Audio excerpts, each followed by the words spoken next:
some of these people in the audience, but the question is, what kind of high density housing is it going to be? Is it going to look like Tivoli Village? I'm for it.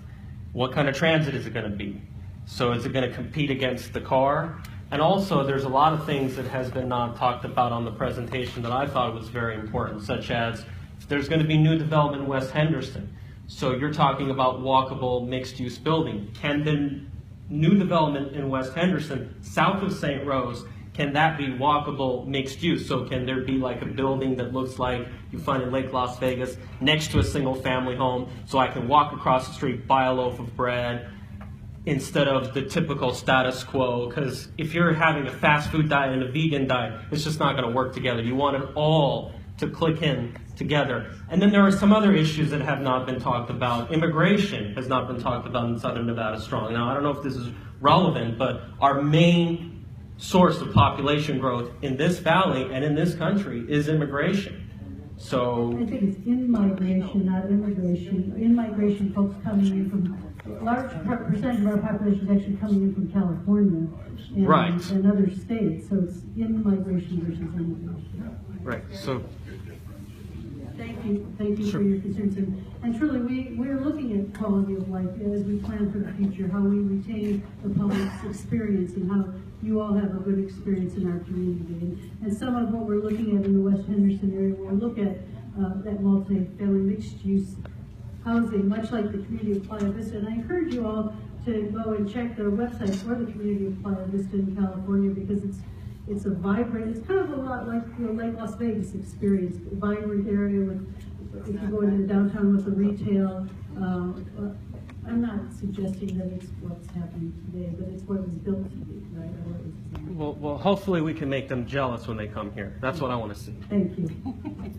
Reflect on what they've heard tonight. So, yeah. Yes, I have a sort of a question comment. What has not been talked about is how this is going to impact future outward development, which I want to do later in my life. And the fact is that if cars are going to be self-driving, there's not going to be a need for garages eating up the front of the house. That means we're not going to see future Summerlin's or Rhodes Ranch. And there's going to be a lot of changes. There's going to be changes in demand of light rail, because self-driving cars are going to reduce the need. So we might want to consider something like personal rapid transit, which is faster. And then what about, the taxi authority, how that's going to change? What about the fact that the mega hotels are charging for parking? They may have to implode their parking structures and build new hotel towers and convention and shopping. Who knows?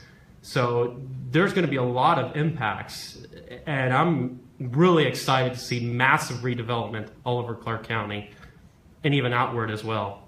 Thank you. I think your point is well taken, and we've covered quite a bit of that territory in the presentation, as well as with some of the speakers tonight. Do any of you have a comment to try and capture the essence of the massive change that was just described by this smart man? I'll give an interesting little anecdote from San Francisco. So several years ago, San Francisco got $15 million from the parking spaces throughout the city, and we were really, really excited about this. It's going to give us all this data, and you'd be able to use your cell phone to drive and find your exact parking space. A few years ago, San Francisco turned all of its sensors off and has been in the process of scraping them up. The city got a lot of data from the sensors, but realized that delivering that data to customers was not actually useful. The data was useful to allow the city to establish the right price for parking meters, so that they could provide an empty parking space on every block at all times of day. And that was actually what consumers wanted, not the data about a particular parking space that they might be able to fight over. And indeed, there were fistfights over people who were following the app while driving, thinking that they were going to get that particular spot. So again, I think we've had this really interesting theme here about defining clearly the problem that you want technology to solve. There's little or no recourse because the amount is less than $1,000, so there's no point in going through legal costs. Is that Well, sorry, here's my question. Okay. So, since 56% was less than $1,000, the amount is less than what it would cost to actually go to the trouble of trying to find a lawyer who would operate a contingency fee, or in terms of retainer, the effort to actually present a case to try to get your assets back is cost more than what it would be actually worth, or whatever was seized. My question was generally, what are your thoughts on civil asset forfeiture in that front? And do you think that it's a practice should continue, or should follow the route of 22 other states that have moved forward courts? And what were the route of the other 20 states? Well, it's ranged from a whole different route. We've had states that have New Mexico completely banned practice. You have states that have moved towards requiring a criminal conviction prior to seizing assets, as well as states that have removed, because some people have described that there's a potential for something called policing for profit, because the money can go back to the police department directly, and some states have moved it toward the general fund. Okay, so I understand what you're asking. Just to give the audience a little clarification on asset forfeiture, if you have been perceived to benefit from illegal activity and the monetary gain of that is subject to forfeiture. So there are some restrictions associated with that here in Nevada. Right around 72% has to go to the school district. So the perception is everything that we seize is eventually forfeited, that we benefit from it, and that's false. Okay, the majority of it goes directly to benefit the school district. There are some benefits associated with the asset forfeiture. If you use narcotics, per se, a person conducting illegal activity is benefited from illegal activity, and the monetary gain from that would probably be inappropriate. And so, what hurts the crook on a totality basis, the loss of monetary gain, correct? Developing cutting-edge technology deployed by the city for the benefit of everyone who works, lives, and visits downtown Las Vegas. We're not interested in technology for technology's sake, but rather in the real world solutions through the thoughtful application of systems and policies that make sense for our city, a unique city that's known around the world. It's global tourism base and destination and home to hundreds of thousands of residents. We know our success is inextricably bound to our community partners, and in the smart cities arena, perhaps none is more important than our fabulous RTC. I have to sit on the board. I'm a very lucky girl. We're lucky. And it is so fabulous. So please, I want to turn this back. I've been instructed. I have to shut my mouth and turn it back to Jonathan Ullman. So without further ado, I have no idea where I got that instruction.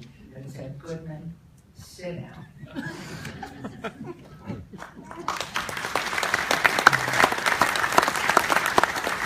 Thank you, Mayor. Yeah, we're so appreciative for everything you do for the city. Now it's my great pleasure to introduce tonight's moderator. It's the former city manager, and in her current role as Senior Vice President of Switch Cities, Betsey Fretwell has been and continues to be a thought leader in exploring cutting-edge technology and implementing solutions that advance the Las Vegas community. Betsey was instrumental in putting together tonight's panel for all of our benefit, and I'm now delighted and honored to turn the program over to Betsey Fretwell. Please join me in welcoming Betsey to the program.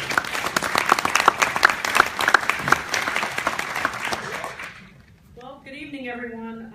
Thank you so much for being here. Jonathan, thank you for kicking off this evening's events. And, Mayor Goodman, you always do such an incredible job in your remarks. It's very hard to follow you. And I think when we listen to you, with every comment you make, you raise the bar. And it shows why Las Vegas is so well positioned. I have to do a shout out to Dina. Tina believes in community, and she has led the effort to have a regional conversation about smart cities and what that means in total. Not just about mobility, but how we build communities from the ground up and take what we have and make it into something even better for the future. So Tina, hats off to you. it. Did I live up to it? I get inspiration from you. Excellent. Thank you. As you may or may not know, Switch is a technology infrastructure company based in Nevada, and we believe in karma. Our founder, Rob Roy, he's our CEO, says, if you put good energy out into the world, good energy will come back to you. Tonight is about good energy. We are delighted to be a sponsor of this evening's event, and throughout the evening, we hope to enlighten and inspire our community of the future by tapping into the talents of an incredible speaker and wonderful panelists who will take us through this journey this evening. I'd like to start off by introducing Jeffrey Tomlin, who I had the pleasure of meeting a couple of years ago, and he was very inspiring for me as a city manager at the time, and I felt like he would be an incredible talent to bring to the city of Las Vegas and to our region to share his expertise. Jeff is a veteran at Nelson Nygaard Consulting. He's been there since 1998 as the Director of Strategy. He commands a team of 110 people, and he has worked with the world's leading cities, including Seattle, Abu Dhabi, Moscow, and Vancouver, to name a few, while they were tackling very difficult transit, development, and mobility challenges. He has helped them balance all modes of transportation in these complex places to achieve the community's wider goals and to make sure that they were making the best of their limited resources. He has helped transform cities through these plans to accommodate millions of square feet of development without having any impact in the increase in volume in transportation. So his plans work for the future. He's also a well-published author, including his own book that he published a couple years ago, shameless pitch for Jeff, I'm sure you can get it on Amazon.com, called Sustainable Transportation Planning. I'm not sure who came up with that title, but okay. He's given many speeches, including a TEDx talk, and he most recently was highlighted as a keynote speaker at the American Planning Association's National Convention. So with that, Jeff, I invite you up to give us a brief presentation this evening to kick things off.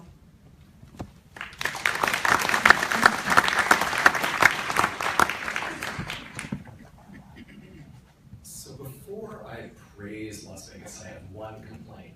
I'm used to being able to speak with a very big voice. And the little wind that we've had today, I've been out walking around enjoying your town, it seems to have completely thrashed my voice. But I have some medicinal tea, and I may be jugging this little packet of honey that I've been given in order to make it through this. But let me just say that Las Vegas is a very special place in my heart. My parents were married here. I, if my math is correct, was likely conceived here. And my father reinvented himself twice here in Las Vegas. And Las Vegas remains arguably the last great American city where it is still possible to arrive with nothing and achieve greatness, where it's impossible to make and lose and make again a fortune. And through charm and guile and hard work, change the world. This is a magnificent place. It is also a place that is uniquely well situated to be really smart about how to use technology to achieve Las Vegas's goals and to meet the needs of its people. And that's what I'm here to talk about. What are smart cities? So, there's so much change that's happening right now in the world of technology, and yet almost everything that we've been talking about have been talked about for decades. Hyperloop was first patented in 1867.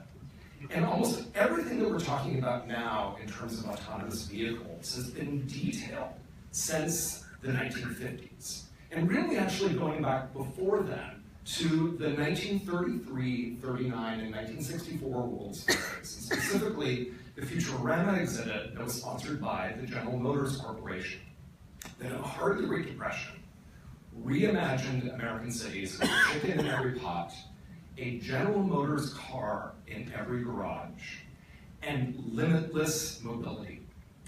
These exhibits were the most visited industrial exhibits in the history of the world, and they completely changed the way we Americans think about transportation, And they created the interstate highway system, which I would argue was one of the wisest investments this country ever made, knitting a vastly disparate, immense place together, both culturally and economically, and creating the possibility for cities like Las Vegas to not only thrive economically, but to create the possibility of self-reinvention, both in economic and in social terms. It was phenomenal. It was actually, I would argue, part of the root of American cultural identity. And this idea about autonomous vehicles has been around almost as long.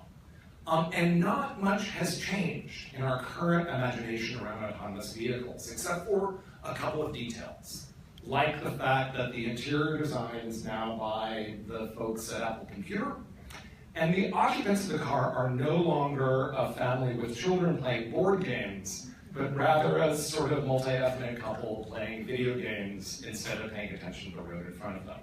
But otherwise, the idea is a continuation of the idea that really started in the 1930s.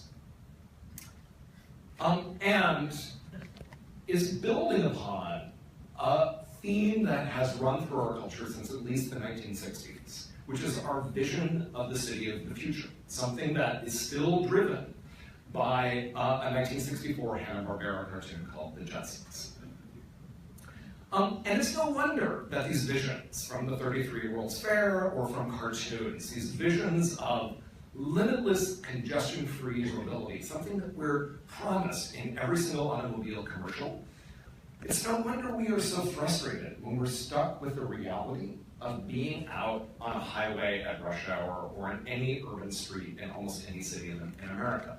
It is incredibly frustrating. And there's a whole other lecture about how congestion specifically triggers the fight or flight response in our brains that shuts off the prefrontal cortex of our brains, and therefore eliminates our ability to think through the consequences of our actions. We can talk about that in another lecture, and how it drives national politics today. But instead, let's talk a little bit about technology. Autonomous vehicle technology is indeed full of a lot of promise. Personally, I'm very excited about it. I think it's going to be happening rather quickly, but happening in different ways than many people are projecting, particularly technologists. One of the greatest potential benefits of autonomous vehicles is their safety benefits. This year, we're on track to kill 40,000 Americans as a result of human error by people driving. This is about a 30% increase over the previous year, largely a result of distracted driving, because who wants to pay attention to the road anymore while we hurl ourselves at 75 miles an hour in 2-ton metal and glass boxes. So safety is a potentially really, really big positive outcome. There's another interesting positive outcome, which is about parking. Already in cities like San Francisco, we're seeing about a 10% decline in parking demand every year simply as a result from Uber and Lyft. And this is causing really, really deep concerns for city agencies that are dependent upon parking meter and citation revenue in order to fund basic services. Also for private developers that have spent between $70,000 and $110,000 per parking space that they're not seeing having any future value. The estimates in the range of parking demand that is eliminated in cities ranges between about 60 and 90%. This is potentially tremendously economically beneficial for a city like Las Vegas that can convert that underutilized parking into additional housing or economic development or jobs or whatever. Potentially really good news. We also see some great potential for efficiency, particularly for freight movement and particularly on highways. Autonomous vehicles can pack themselves together really, really tightly, and they can operate 24/7. So particularly for moving trucks across country on our highways, we'll be able to cram a lot more stuff into a lot less space on the highways. There's some promise of greater efficiency on urban streets, but in denser cities where there are pedestrians present, that potential is not that great, and it's most likely more than offset by increases in driving. Other really important and interesting details are things like first and last mile connections to transit. Lyft claims that in urban places like San Francisco, about 50% of Lyft trips have an origin or a destination at a rail station. People are greatly increasing their use of high capacity, high frequency, high quality transit that is protected from congestion as a result of Uber and Lyft. People are fleeing slow and infrequent and badly performing buses, with the exception of cities like Seattle, where bus ridership is thriving across the board. First and last mile connections are also hugely helpful for children or the elderly or the disabled, who we currently deny mobility to by requiring automobile dependency in many parts of many of our cities. This is hugely good news, but only if we plan for it well. One thing, however, that autonomous vehicles will absolutely not do is solve our congestion problem.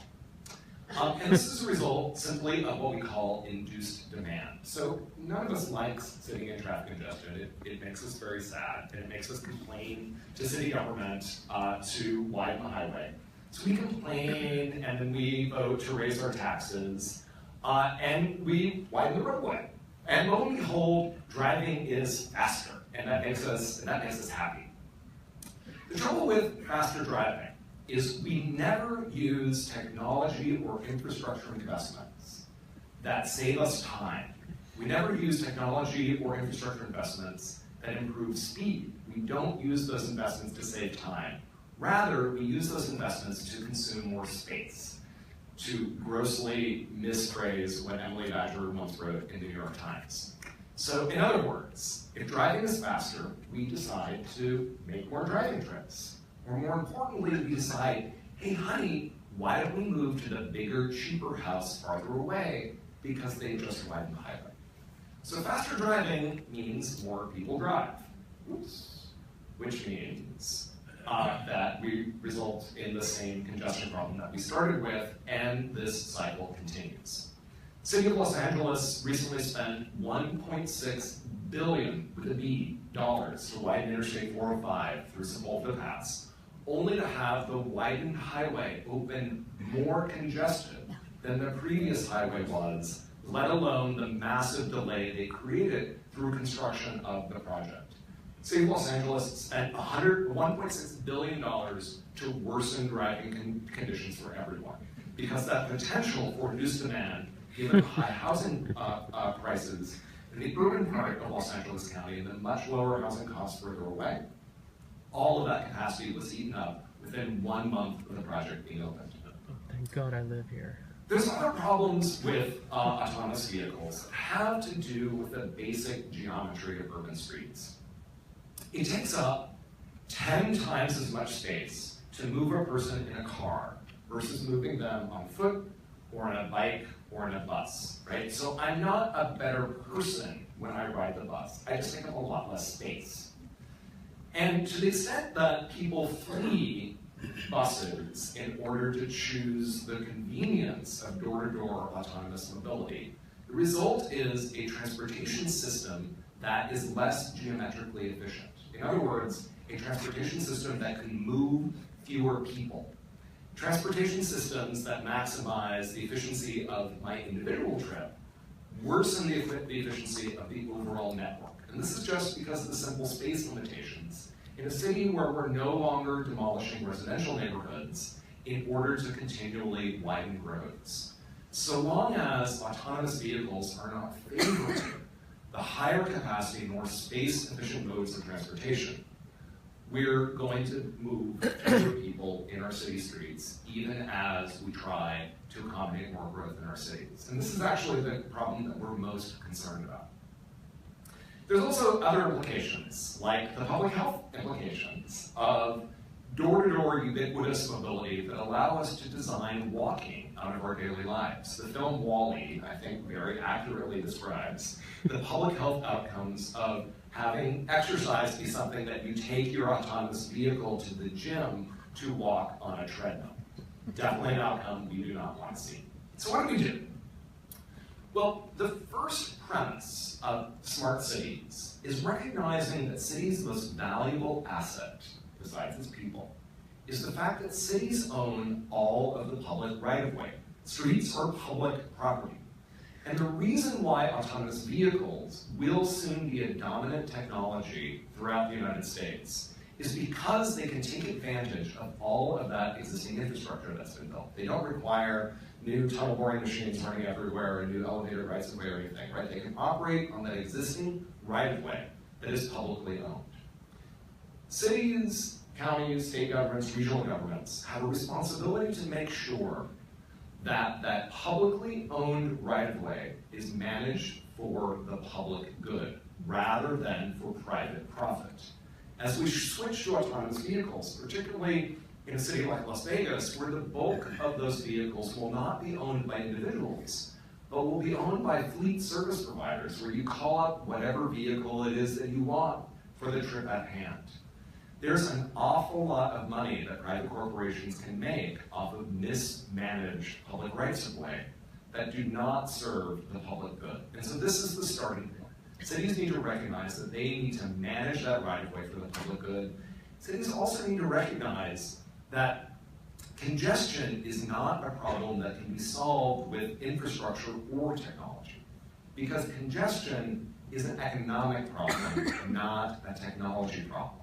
Congestion is only impacted by economic signals. Congestion is what happens when the demand for mobility equals supply.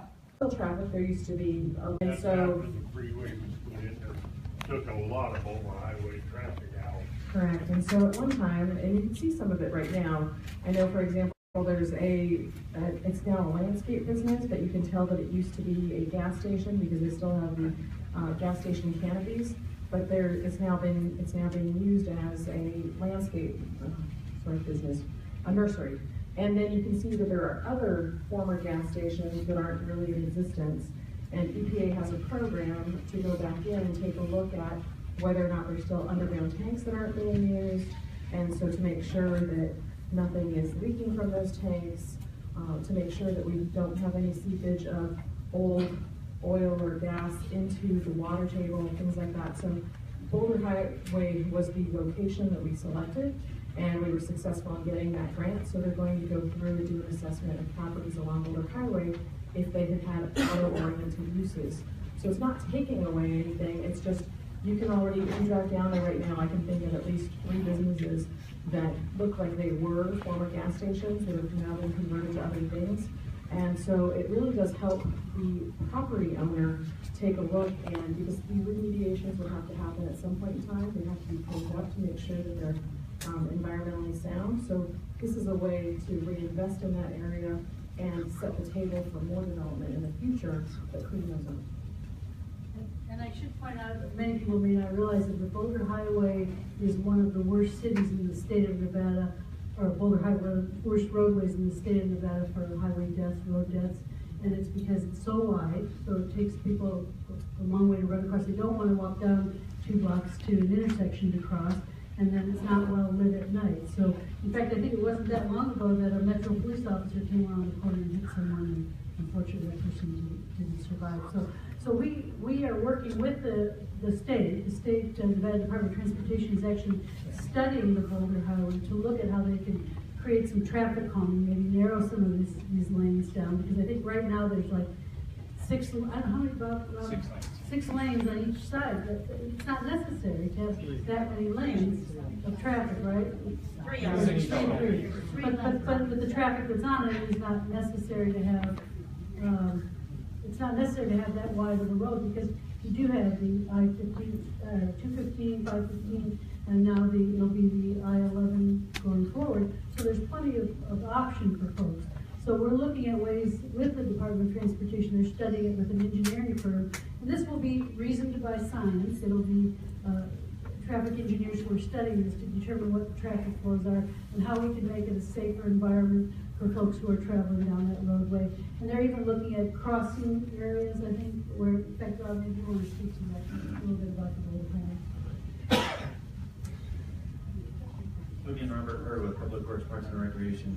We're working, right now Boulder Highway is owned and maintained by the Nevada Department of Transportation. We're working with NDOT, with the county, with the city of Las Vegas, as well as a design consultant that's been hired through the Regional Transportation Commission to take a look at the entire corridor. And can we potentially reduce the number of lanes? That's an option on the table.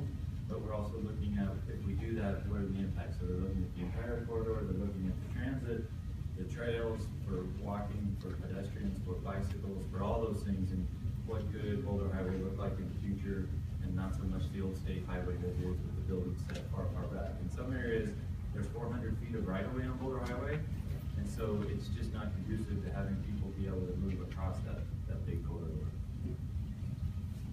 At the last city council meeting, they just got through talking about how the roads weren't very well planned out, that they're finally going to put a interstate further down from the 215. At the last city council meeting Tuesday, they were talking about some roadway in Henderson, and now we're looking at narrowing roadways for people to move around to different parts, maybe not Boulder City. And it's just a proposal that is on the table. The options include maintaining the full 6 lanes for each way on Boulder Highway, but they're also looking canopy reduced to shorten those crossing distances. Not to get too much into the details, but if you narrow a roadway, then the signals are much more efficient, and so it kind of helps itself. If we can narrow them, less green time allocated to the side streets and more for the through movement on the highway. So that's that holistic look. We didn't want to look at just one piece. In the interim, because of some of the crossing areas where there have been issues, the Nevada Department of Transportation has identified 6 or 8 different locations to add traffic flashing beacons that are pedestrian activated at some of those challenge areas. So you may not be at a signal, but you can press that button, you get the flashing beacon overhead that signals to the cars somebody's ready to cross. And so they are moving forward with that while the study's ongoing.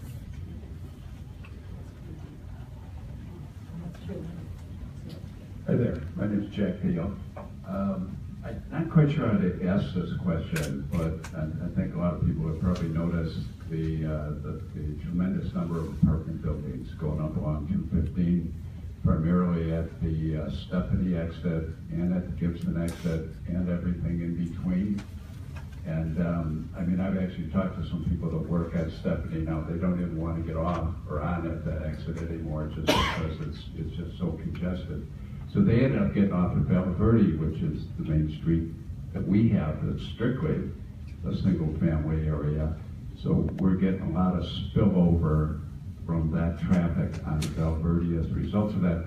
But my real question is, what is the plan as far as multifamily housing in the city? And I'm not sure what our zoning laws are in that respect, but I'd sure like to know what the planning is, because I'm just wondering if all those apartments truly were planned and the impact was processed before they actually went into construction and being built. Before I give this to Stephanie, because I think she's probably the best person to respond to this, we are going to have a multifamily housing workshop, I think January 20th or 17th. So we're actually going to be holding a 2-hour workshop, and folks are invited to come in and also provide us with some input. We certainly want to hear from you with regards to that.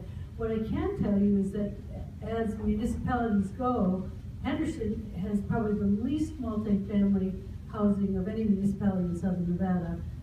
And you can kind of cover some of it, like 25 or 26% of our housing, where if you go into Las Vegas or North Las Vegas, I think it's closer to 40% of their housing. Okay. So anyway, I'm going to let Stephanie, she's more involved with this, and I'll let her weigh in on some of the things that we're working on. And thank you, Mayor March. Just as Mayor March said, we've heard that a little bit. We've heard from the community that seeing the proliferation of apartments is definitely a bit of a surprise, and so we are having that workshop, and we have some information that we've already gathered in terms of not only comparing ourselves to other communities in Southern Nevada, but then other communities in the region as well. So we've taken a look at Phoenix and Scottsdale and Irvine and others, and taking a look at property values too, and how those feed into, and what is the impact on multifamily units on property values, because taking a look at the concerns we've heard.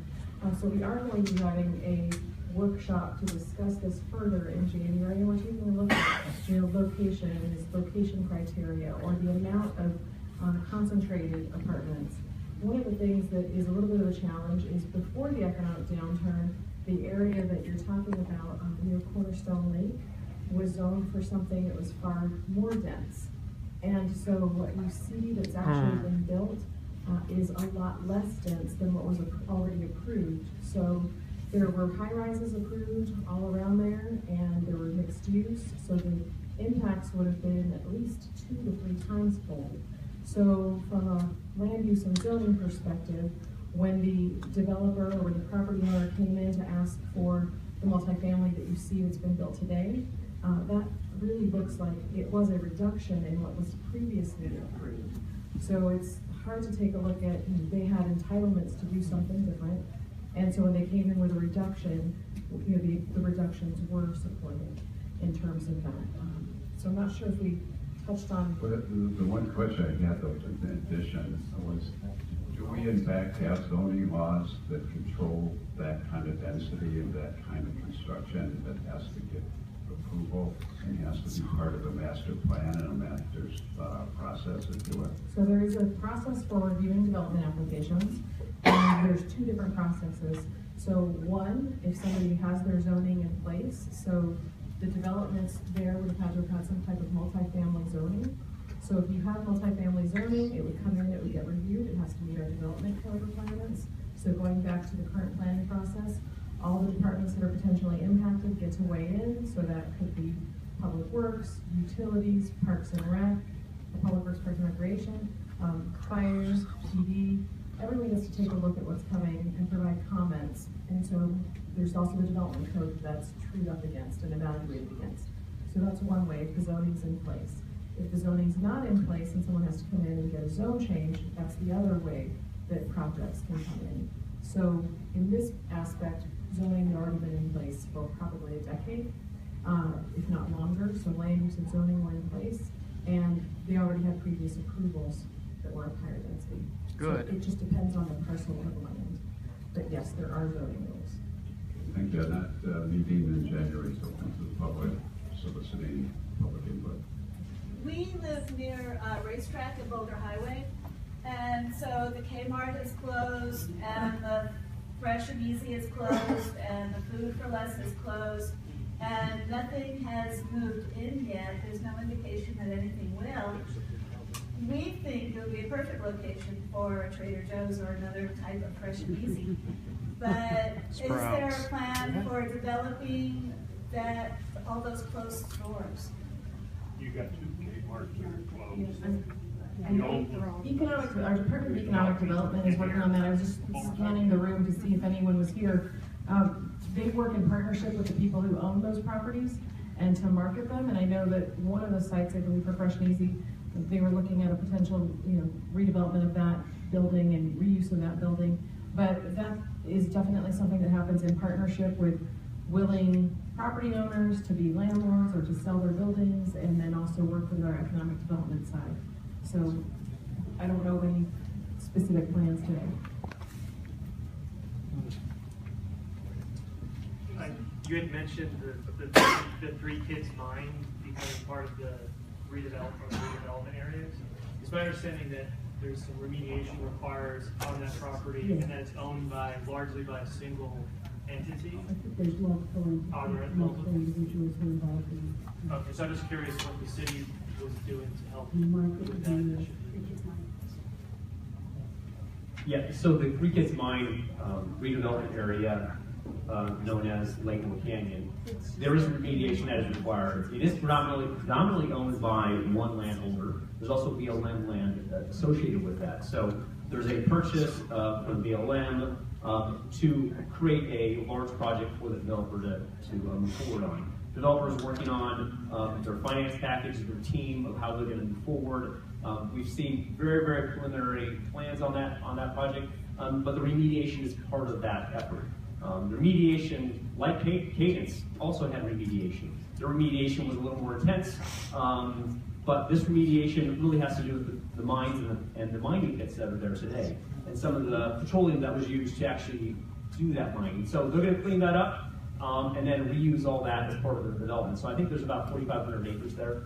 No, I'm sorry. There's about 1,800 acres or 1,700 acres there, but they're going to build up to anywhere from 3,000 to 4,000 homes in that area to complement Lake Las Vegas, but also to complement the Cadence development as well.